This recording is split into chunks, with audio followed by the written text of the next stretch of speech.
Good afternoon and welcome back to What Matters Gulf Coast. We are back with you again, and we have a very special person today. This is a young man who is heavily involved in the creation of all kinds of businesses. And I want you to hear from him because he has been able to accomplish in his young years so many things. But let me introduce you to him first. Malcolm Thaddeus Banks Jr. Malcolm was born November 1, 1990, a Mobile native and a 2009 graduate of Murphy High School. He has also always been a man of the people. After living in Montgomery for the past 10 years, Malcolm had a feeling that it was time to come home and make a difference in his city. In the past year, he has been instrumental in many efforts around the city and the Gulf Coast area. Some of those include working with the Wave Transit System on the creation of video advertising, to working with the youth of the city teaching basic computer skills. Malcolm is also the founder and creator of an organization and a 2021 NAPPY award winning Best Local Podcast known as Fandoms Anonymous. Fandoms Anonymous creates content on various topics, including comic books and movies, social issues, and even a series called The Mobile Scoop that connects with local business people and entrepreneurs. The Mobile Scoop gives the people of Mobile an insight into what's going on in the city. Fandom Anonymous also recently held a coloring book drive for USA Children's and Women's Hospital that collected over 500 books for the children and the youth of the hospital. Malcolm is also the owner of two businesses, Banks Media Connections, a media and clerical company that specializes in clerical work for both personal and business needs, and media work such as video event coverage, commercials, and even voiceovers. He's also the creator of the Shirtshop, which is custom clothing and apparel company that specializes in custom vinyl shirts for everyday people, businesses, and more. Since being back in Mobile, Malcolm has enjoyed the opportunity to lend his hand in the community. It is in his roots as his late grandmother, Mrs. Alice Banks, was the president and founder of Model La Mode, the first black modeling and etiquette troupe in Mobile. She was also a member of the National Council of Negro Women and secretary of the local NAACP. Malcolm believes in the advancement of the youth in our community and our city and hopes to one day run for office to continue to support the city on a mass scale and provide greatness to those who need and deserve it. So, as I said earlier, we most definitely have a very skilled, very talented presenter. And the next voice you hear will be Malcolm Thaddeus Banks Jr. Malcolm, tell us a little bit about yourself. How did you get started in any of that? Ooh, man, I get tired thinking about it. I've always had a knack for just really just doing things. and putting my hands in places where the things made sense to me and maybe not to everybody else. And then it got to a point where people say, well, hey, you did this thing. Can you do this thing for me? And then they go tell two other people and three other people. And then you say, you know what? I could monetize this and pay bills with this and hang out and then also at the same time give back to the community. So a lot of people will say, you know, what do you don't do? So every month or every week, I might be adding some new skill, or somebody might reach out to me to ask me, hey, do you do this or can you do this? And I will take my time to make sure whether it's something I can or can't do, because you never want to tell somebody you can do something and then do it and then you do a bad job, because then your name goes out there like, well, I got him to do this and then it didn't do work out too good, and then that kind of puts mud on you for everything else that you might be doing well. So Yeah. you got to know how to really get into that niche of doing the things you know how to do, and for the things you don't know how to do, take a look at it first and then go after it. Okay, very good. Now, tell us a little bit. I know you said you moved back to Mobile from Montgomery. How Right, did right. you manage to get to Montgomery? What was going on in Montgomery? 10 years ago, I moved. I went originally went to Alabama State back in 2009. I came back home, and I said, you know what? I need to go back to school. I need a new look at life. I need a new environment, kind of get myself back in line. So 2011, I moved to Montgomery, stayed up there about 10 years, and the podcast while I was in Montgomery, and all of the people that I normally would work with, excuse me, were here back at home in Mobile. So I said, no, it's time to come home, you know, and see what I can do in the city. Okay, all right. Now, tell us something about your business. I know it says here that you've done work with the Wade Transit System. Tell us exactly what you have done. So Banks Media Connections stems from me back in the late 90s going to school with my mom. She went to Bishop State Carver campus, and she took computers and office administration. So at 6 years old, I was doing PowerPoints Hmm. and typing up Microsoft documents because I would go to school with her, ride the bus. We would go to school, be in class. Um, the days I was able to hang out with her, and I learned all of those skills then. So over the years, I've done PowerPoints for people. I've typed documents for people.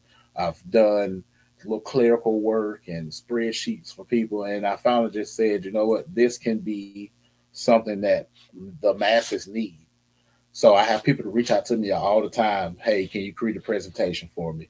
Can you do my resume? Can you create a logo for me? So all of these skills that I learned just from being up under my mom and all the things that she did, even doing programs. I can do funeral programs, church programs, all that type of stuff.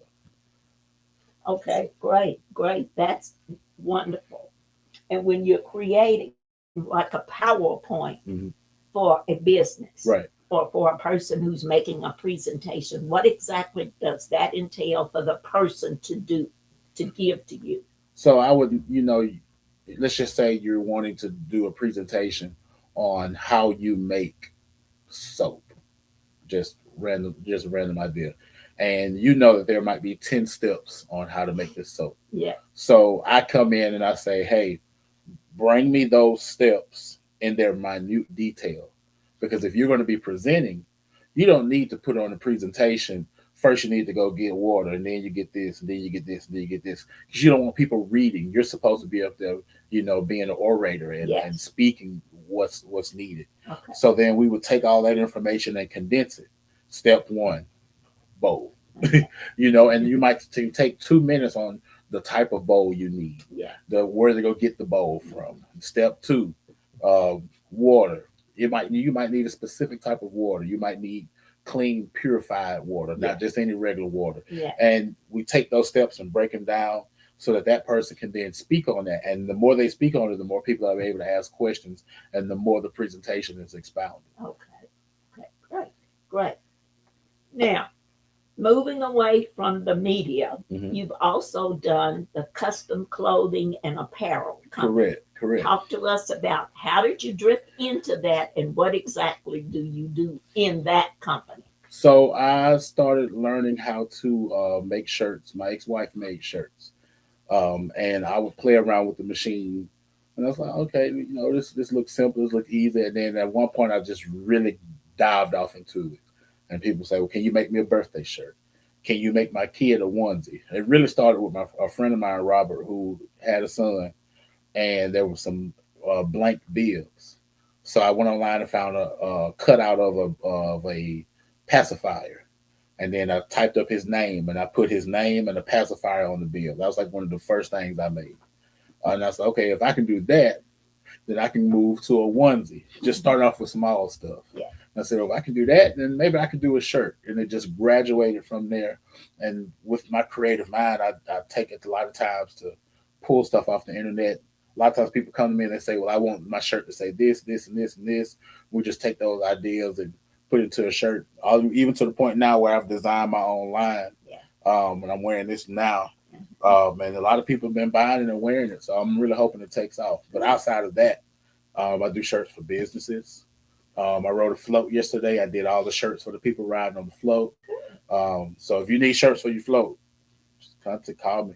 We'll get it done. That was going to be my next question: is if you have gotten into any of this Mardi Gras stuff. Oh yeah, I just did about 14 or 15 shirts for everybody that rode the float. Okay, and what So, float? What Yesterday parade I was in the Mystic DJ Riders Parade. Oh, okay. So Okay. we rode that yesterday, and I got several other floats to ride. And there's going to be other shirts need to be done. It was Yeah. so I went to an event last night, and I did some video at that event. And somebody stopped me and they said, "Did you make the shirts that y'all had on the float yesterday?" I was like, "Yes." Like, I'm gonna call you because I need some shirts. I was like, "See, I'm a walking advertisement. That's right. That's Walk wonderful. advertisement." Yes, that's wonderful. Simply wonderful. Can you discuss your involvement in the community and your passion for making a difference in this city? Absolutely. When I got back, I saw all the things that were not being done, and I was like, "Okay, well, if I can't. If nobody else is doing it, let me dabble in it. Let me see what I can do." Started off with wanting to do the computer class. So I got into that with Mobile Parks and Recreation Oh, at Hillsdale Recreation Center and James Seals Recreation Center, okay. teaching basic computer skills.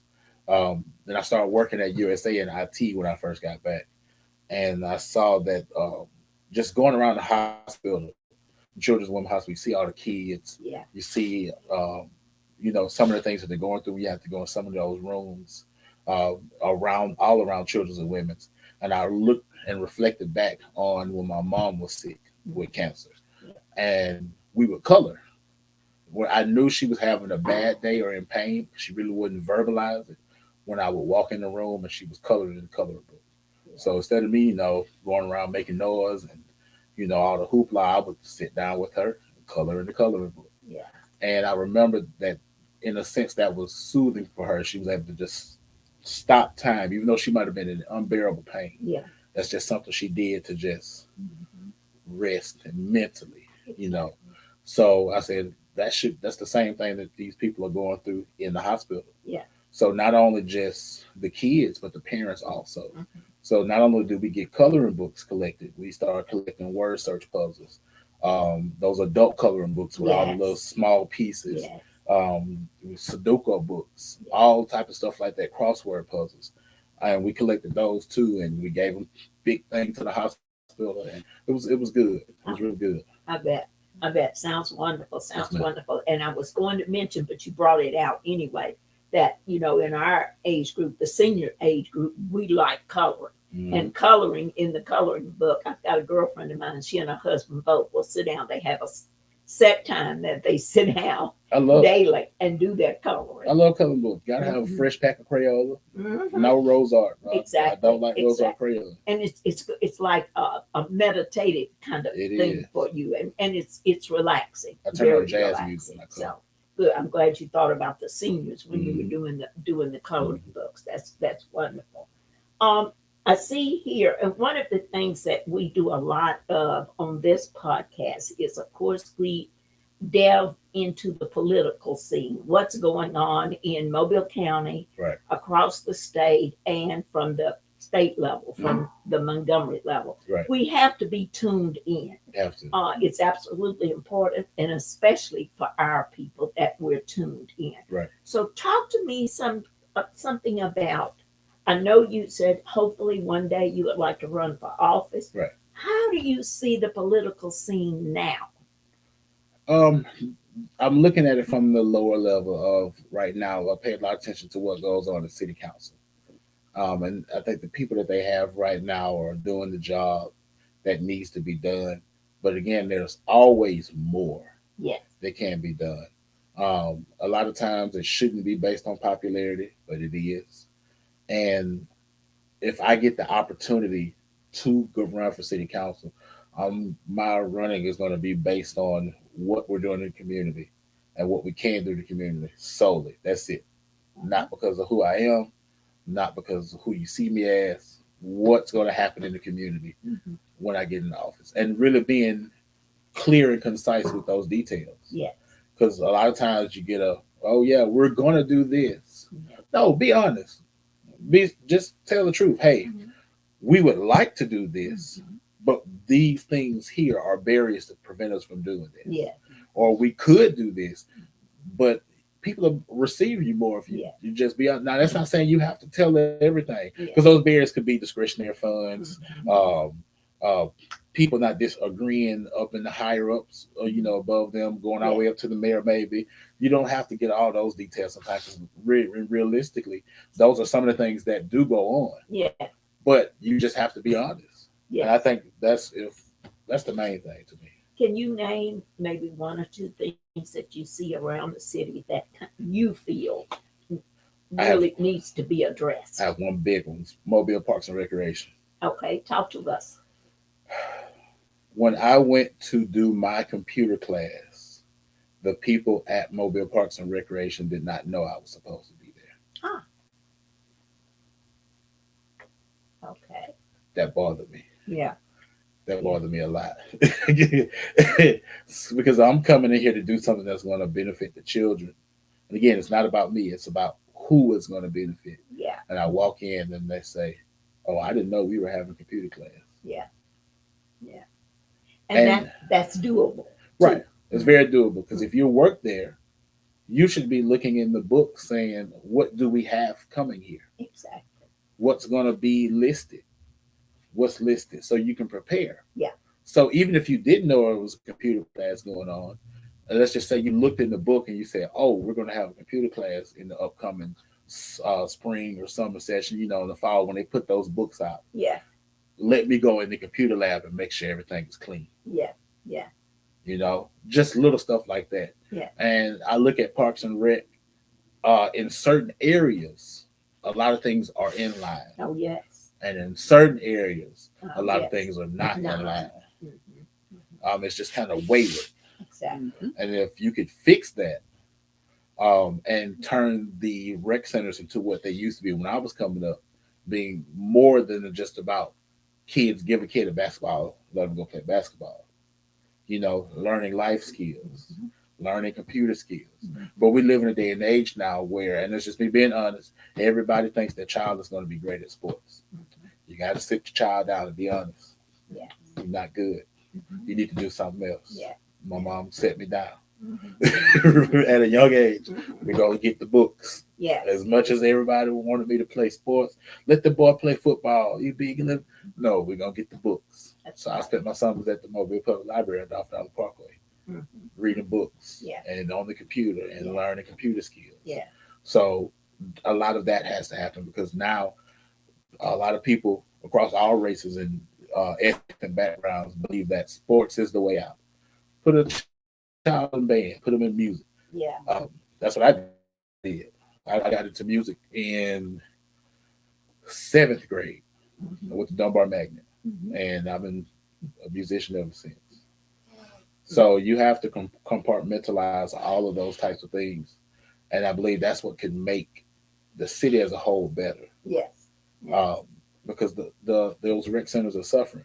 Yes, they are. And then you have to have people in there that actually want to do the job, and not just there because they've appointed or been assigned. That's true. Yeah. That's true.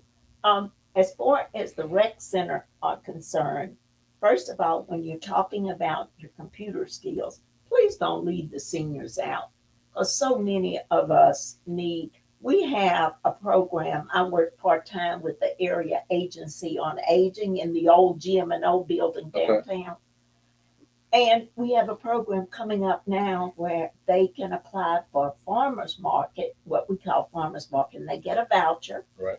And the voucher is for X amount of dollars, and they can go to any farmer's market and purchase fresh fruit and fresh That's vegetables. good. But they have to go online And they don't know how to go and online. register online. May not know or may not have access. So what I'm saying is it's wonderful that you're helping the young folks, and Lord knows they need it too. Right. But us seniors, we also need it because all of this came along way, way, way after we left in the classroom. Absolutely. You know. If you have a way to connect me with somebody who would allow me to come in that has computers in the space to teach seniors computers, Okay. I would definitely love to do that. Okay. Because I wouldn't be through Parks and Rec because they're focused on the children. The children. Right. Yeah. Okay. But I know Hillsdale Recreation Center has a big senior presence. They do. But if you have anybody that I can connect with Okay. and let them know that I would come in uh, for not even a large fee, for a small fee, Yeah. once a week or twice out the month to Mhm. teach seniors basic computer skills, Okay. I definitely would want to do that. And with the seniors, my idea. But with the seniors, it probably needs to be a small group because Right. we learn a lot 5. slower than you guys would do. 5 at a time. Would pick it At up. the That's most. that's true.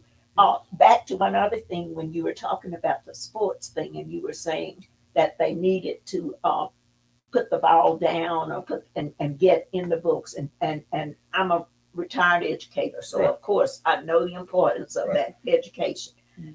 But even if they're good in that sports area, Right. whatever it happens to be, they still need books You still need to along back up. with it. They do. They And that's need and the that's education. right. And that's not to say the ones that are good to put the ball down. No, No, no. you keep on going, keep going Exactly. to practice, keep doing what you're Exactly. supposed to do. But you Exactly. still need those books to fall Yes, back you on. do. Yes, you do.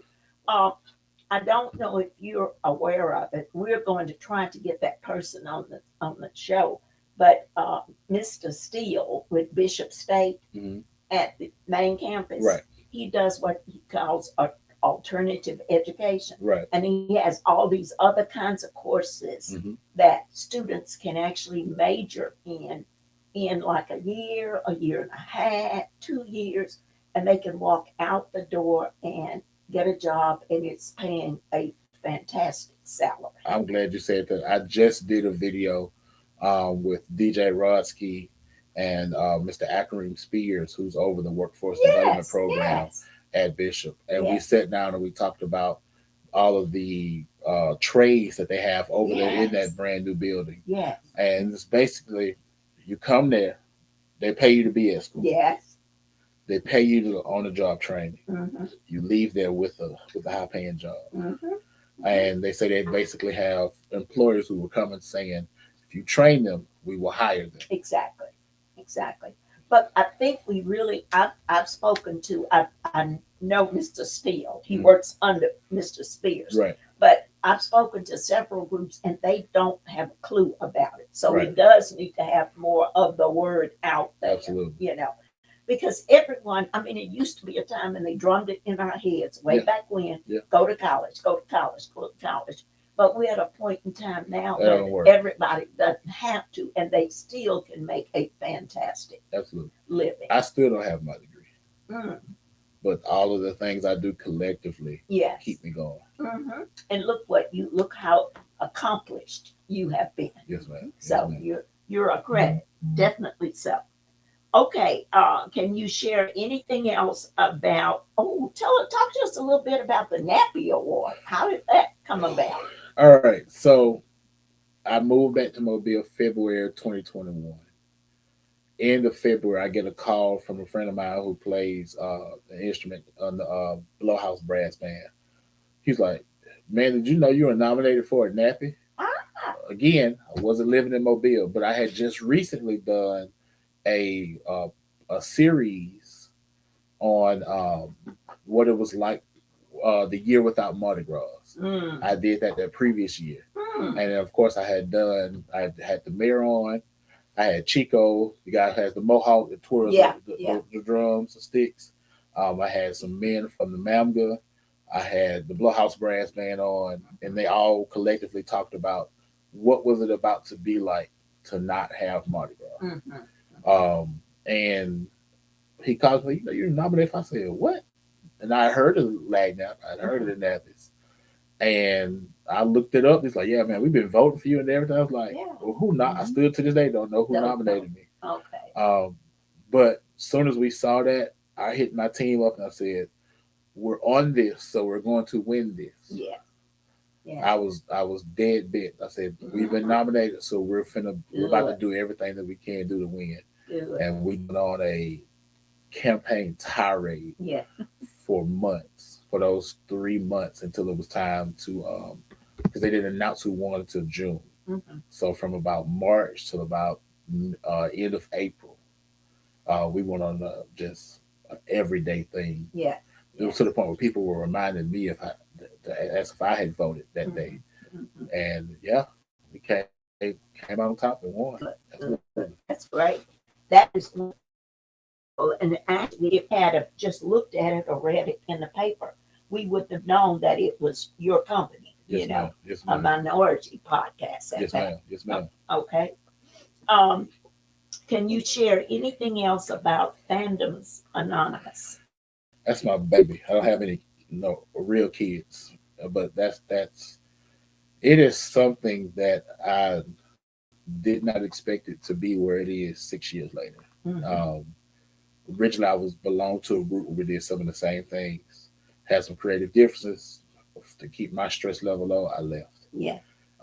But in between that, people were coming to still wanting to hear my thoughts and opinions on some of the movies and comic books and TV shows and things of that nature. So the end of 2016, I made a decision to start my own group.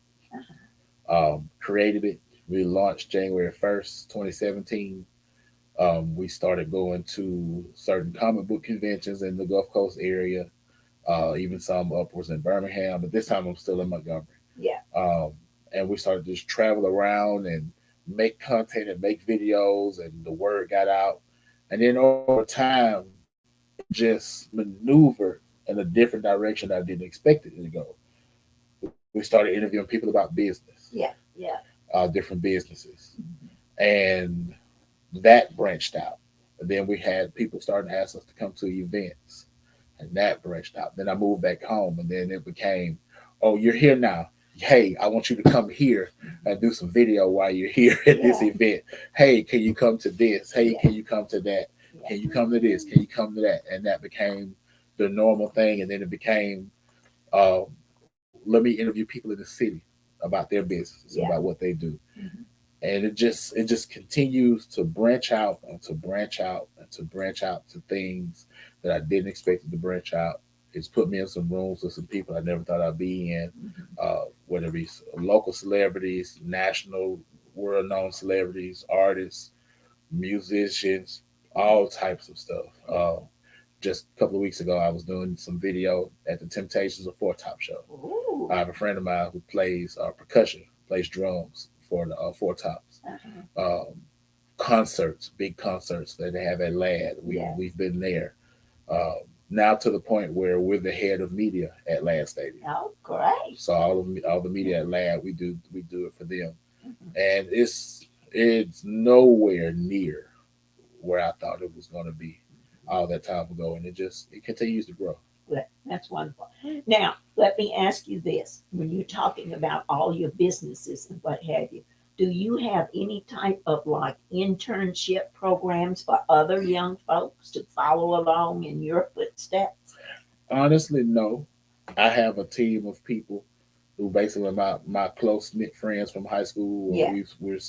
We're still close. 15. Yeah. That sounds weird to say I've been in high school that long, Yeah. but but all of my friends that's my team. Okay. I have not done anything of that nature. That's something I look to do later on, to have somebody to kind of come up under and um, want to know what goes on in the background. But I think that's the kick. People who there are difference between people who actually want to learn Mhm. and people who say they just want to be a part. Yeah. I don't need you to come with me just because we happen to be getting into this concert Yeah. for free Yeah. based on the merit of what we're doing. I Exactly. need you to come in Yeah. so you can come and learn something. Yeah. And I Yeah. think that's the divide that goes on. So eventually, it might be something we offer. Even with the T-shirt business, I actually teach people how to use the machine Yeah. to make the shirts. Okay. So that's something that we do have. I have a class I teach on that once a month. Yeah. If we have people that sign up, so it's something that possibly could be done in the future. Good. Yeah, That sounds wonderful. absolutely. You sound wonderful. Thank you so All much. the things that you're doing, and all the creative ideas. Your mom, I'm sure, is very, very proud. Absolutely, absolutely. I'm sure she is. Let me ask you this before we close out.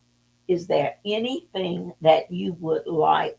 What type of a message would you like to leave for our audience? Um, What do you want us to know about you or about your business or about both? every day I mentally choose to give up, and that's just being honest. Every single day, it's like all this can just flush down the drain. And then my phone rings. Hey, can you do this? Can you do that? Yeah. Hey, we need you to do this. Can you do that? I'm not really going to give up, but No. that's the mental pressure of life. Exactly. My life now in this space that I'm in now. Mm-hmm. I lost my sister last year, Oh. and that still weighs on me daily. Mm-hmm. But I'm in a space where I choose to get up and do the things that I know I have to do Yeah. because there are people who depend on me that I don't even know. That's right. There are people that I meet all the time and they say, "Hey, I see you everywhere," Mm-hmm. or "You're always doing something. You're always doing this," and I don't let it get to my head because I do my best to remain humble, and I just do what I'm supposed to do, and I go home at the end of the day. Exactly. So with that, I would say it's okay to choose in your head that you're tired, Mm-hmm. but what are you actually going to do? Mm-hmm. Because if you're doing some things that you do like to do, you really don't want to give up, but life can weigh on you sometimes. Yeah. And I think that we lose sight of that reality where we're not being honest with people that make it seem like, oh, I have all these businesses. Everything is just so grand and beautiful, and I just do such amazing work, and I get up every day so excited. No, you got to be honest. You have to tell that truth because you're going to send that person out there in the world, and they're going to think everything is Yes. sunshine Yeah. and rainbows, and it's not. Exactly. Sometimes it rains, and sometimes there's a bow and arrow shooting at you. Yeah. So that's just real as I can be. So within that, still choose to do because there's somebody probably depending on you. Yes, that's true. That's true. And that's a good lesson for all of us to remember that it may not be, milk and honeys all the time, Mm-hmm. but when you look across the times, you'll see more milk and honey days than Absolutely. you see the other kinds of days. I prefer Kool-Aid. Okay, me too. I like that too. I like that too. Well, we certainly have enjoyed you. Yes, ma'am. Thank you so and much. learning so much from such a young person Yes, who have ma'am. accomplished so much. Thank I am you, so thank you. impressed. Yes, ma'am. We are going to do our best to see if we can't get you back maybe in another 2 or 3 months, and you tell us about how life has been going Absolutely. on for the businesses, or if anything else new has kind of jumped off and what have you. Would you be willing to come back I'll maybe come 2 back. 3 months back? I'll come back. Okay. Yes, ma'am. I think you are an excellent role model for young folks. Because sometimes they look and they don't see people that look like we look, and young folks Yes, that ma'am. have accomplished as much, that look like we look. Yes, So ma'am. Yes, I, ma'am. I think you would be an excellent role model for that. I appreciate that. Yes, Thank ma'am. you. Thank you. We want to thank you. And like I said, we're going to invite you back in the next 2 or 3 months. I'll be here. And you just let us know, oh, yeah, I want to talk about such and such, Yes, or it's ma'am. some new program or some new whatever. Okay. Yes, ma'am. All right. We will get back. His contact information. Yes, yes. That's the other thing. We do have your contact information, Yes, do ma'am. we not? So you can find me everywhere, all over social media. That's Fandoms Anonymous, FANDOMS now known as Fandoms Anonymous Entertainment, because we've branched out to so many other different things. The Shirt Shop, that's DA Shirt Shop, custom clothing and apparel business. And also Banks Media Connections for all your media and clerical needs. I am here. Call me. I need money. Give us a give us a telephone number that you can be reached, or an office number that we can reach you, Oh, I got a new one. I or got to your look at it. public can reach you. I just got a new number yesterday. Don't quote me on it. Mm-hmm. 251 Mm-hmm. 381 8550. 8550. That's it. Okay. So if you have any questions for Mr. Banks or want to know what he's doing, because he does a whole lot of things, A whole you lot. can always give him a call, or you can pull up online any of his companies and get right to him. We want to thank him again, and we want to thank you for joining us today with What Matters Gulf Coast. We will see you again next Sunday at the same time, same place. Good evening.